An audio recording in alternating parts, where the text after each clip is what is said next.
Hello, magandang hapon mga ka-farmers. Napakagandang panahon dito mga ka-farmers. Inuulan tayo kagabi ng malakas, kaya nakasave tayo ng tubig ngayon. Okay, so by the way mga ka-farmers, tayo po ay nag-harvest ng aming siling panigang. Ito na po yung na-harvest natin na siling panigang from Taytay, ang Bangkok 88 variety mga ka-farmers. So napakaganda yung siling panigang, pero hindi to advisable sa panigang sa ngayon mga farmers dahil napakalaki nila. So maganda dito mga farmers yung dynamite.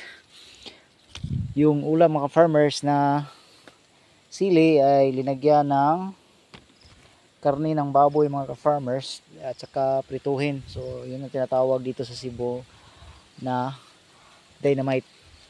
So ngayon mga farmers, dalawang rows na lang po, isa at kalahating rows na lang po yung hindi po natin na harvest sa ngayon. So napakaganda talaga ang epekto ng aming na-practice na ngayon mga farmers sa tuwing tag-init. Hindi po tayo nagsusurrender sa pagpatubig, hindi tayo huminto ng pagpatubig sa ating panigang every other day.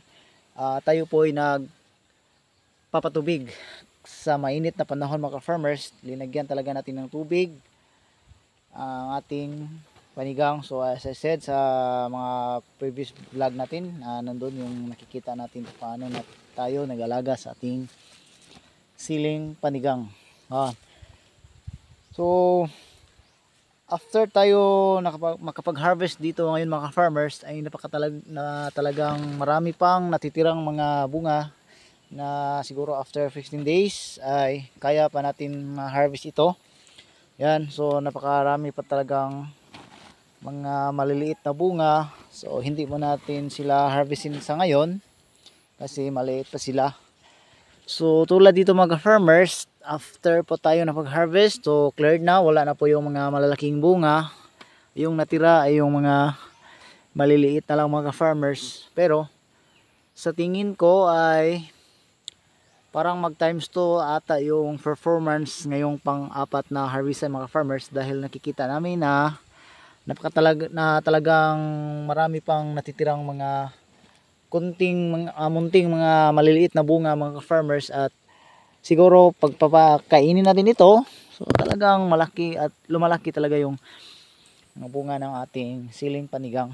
So ito, kita nyo, napakaraming mga panibagong bunga na lumalabas. So arangkada ito mga farmers after ilang days mga farmers, dahil wala na po yung mga malaking bunga ay kinuha na natin. So ganito talaga kalaki ang bunga ng Bangkok 88 na siling panigang mga farmers. Masyadong malaki. So bibilangin natin sa ating kamay kung ilan hanggat kaya nating mailagay sa ating kamay.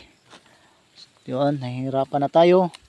So bibilangin natin 7 piraso mga farmers. Maliliit lang yung kamay ko, hindi ko na maano so kailangan natin ilagay na sa silid natin ng sako mga farmers, dahil hindi na maano sa ating kamay. So tulad dito, napakaraming bunga. So 1, 2, 3, 4, 5, 6, 7. So 7 mga farmers. Meron pang natira na 7 yung nakuha natin na mga malalaki na parang standard size na siya at saka matured na. Then meron pang natira 1, 2, 3, 4, 5, 6, 7, 8, 9, 10 hanggang sa doon mga farmers. So marami pa talagang natitira. So gagawin natin, kailangan tayo na palaging pagpatubig sa ating taniman at saka maglagay tayo ng abono. So sa ngayon mga farmers, wala pa tayong synthetic na fertilizer nilagay, kundi ipot lang ng manok at saka tayo po yung nagpapatubig. So yung yung duga sa ipot mga farmers ay dadaloy sa ugat ng ating siling panigang sa ating taniman mga farmers. So dito hindi pa tayo nakapag-harvest dito mga farmers. So napakaganda talaga at pagkalaki ng bunga ng Taytay. Yan. Ito dito. So ito itutuloy muna namin yung pag-harvest mga farmers.